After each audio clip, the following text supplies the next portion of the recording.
Thank you, Mr. Chairman, and thank you all for joining us and for your service. Just to make sure I understand some of the basics here. So, Director Ratcliffe, you were a member of the HouthiPC small group signal chain, correct? Hey there, patriots. Welcome back to the channel. Today, we're diving into a crucial Senate hearing that has raised serious questions about our national security and the professionalism of our leaders. If you haven't seen the exchange between Senator Jon Ossoff and former Director of National Intelligence John Ratcliffe, buckle up. It's a wild ride. I was. Yeah, and so were the Vice President, the Secretaries of State and Defense, the National Security Advisor, and Ms. Gabbard, correct? I believe so. I don't have a list of who was invited to be on. And so was National Political Reporter Jeffrey Goldberg, correct? I don't know that. Yes, you do.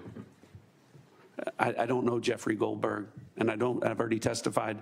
I don't know whether or how he was added. Okay, well, he was a member of the signal chain, and the discussion included the Vice President's private opinion on the wisdom of proposed U.S. strikes in Yemen, correct? I don't recall.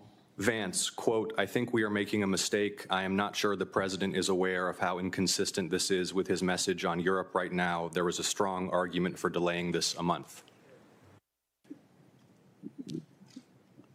You don't recall? I don't. As you don't recall seeing that? Read that. I don't.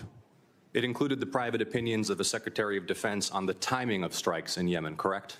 I don't recall. Director Ratcliffe, surely you prepared for this hearing today. You were part of a group of principals, senior echelons of the U.S. government, in now a widely publicized breach of sensitive information. You don't recall whether the Vice President opined on the wisdom of the strikes? That's your testimony today under oath? In that setting, I don't recall. Here's what Secretary Hegseth said, quote, "Waiting a few weeks or months does not fundamentally change the calculus. Two immediate risks on waiting. One, this leaks and we look indecisive. Two, Israel takes an action first or Gaza ceasefire falls apart and we don't get to start this on our own terms." Your testimony is you don't recall the Secretary of Defense sending that message or reading it? I recall there being an exchange. I don't recall the specifics as you're reading it. Well, let's put it this way, Director Ratcliffe, a discussion by senior U.S. officials on the timing and risks of a proposed military campaign and disagreements between the President and the Vice President about U.S. plans and intentions would be of obvious interest to foreign intelligence services, would it not? Yes. And they were discussing the timing of sending U.S. air crews into enemy airspace where they faced an air defense threat, correct? I'm going to, Senator, defer to the other principles that you're referring to about what the meaning and the context of what they were auditing. They're talking about the timing of U.S. airstrikes, correct? Yes. Yes, and therefore the timing of sending U.S. air crews into hostile airspace, correct? Yes. And therefore the time period during which enemy air defenses could target U.S. air crews flying in enemy airspace, correct? I don't know that. You do know that. Let me ask this question, General Hawk. You lead America's signals intelligence collection. Would the private deliberation of foreign senior officials about the wisdom and timing of potential military action be a collection priority for you and the U.S. intelligence community? Senator, it's our job to do indications and warning for both the plans and intentions of adversary leaders and for military commanders. And would not information about the timing of airstrikes allow a military to pre-position or cue air defense systems to shoot down enemy aircraft? I think, Senator, from our perspective, any advance warning is something that we certainly are trying to protect. Yeah. Director Ratcliffe, this was a huge mistake, correct? No. A national political... Hold on. No, you Let me hold answer. on. No, Director Ratcliffe, I asked you a yes or no question, and now you'll hold on. A national political reporter You can characterize it how you want. was made privy The White to House has sensitive made information clear about that there imminent was an military inadvertent operations against a mistake, foreign terrorist An inadvertent organization. mistake of adding a reporter. And that wasn't a huge to a mistake? seal. That wasn't a huge mistake? Well, I think they characterize This is it an as a embarrassment. mistake. This is utterly unprofessional. There's been no apology. There has been no recognition of the gravity of this error. And by the way, we will get the full transcript of this chain, and your testimony will be measured carefully against its content. Thank you, Mr. Chairman.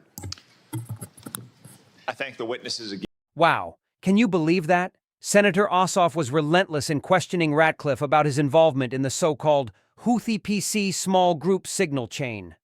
Now, before we break this down, let's remember the gravity of what they were discussing: potential military strikes in Yemen. We're talking about the safety of our brave men and women in uniform. Ossoff highlighted that high-ranking officials, including the Vice President and Secretaries of State and Defense, were part of this signal chain. And guess what? A national political reporter, Jeffrey Goldberg, was also included. That's right.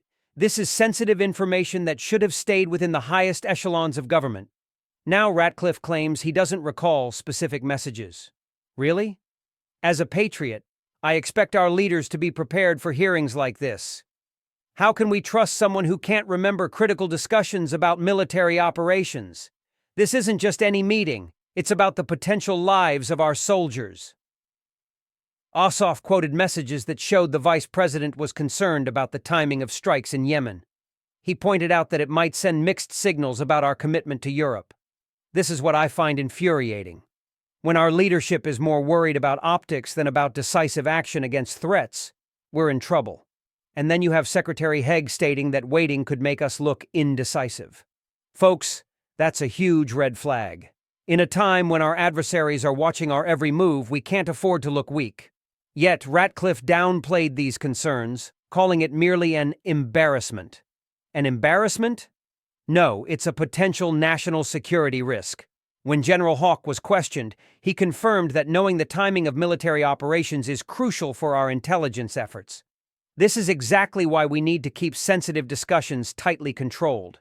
If our strategies are leaked to the press, it gives our enemies an advantage. How can we expect to maintain a strong defense when there's such a blatant disregard for confidentiality? Finally, Ossoff closed by promising to obtain the full transcript of the signal chain. I hope they do. We need transparency, and we need accountability.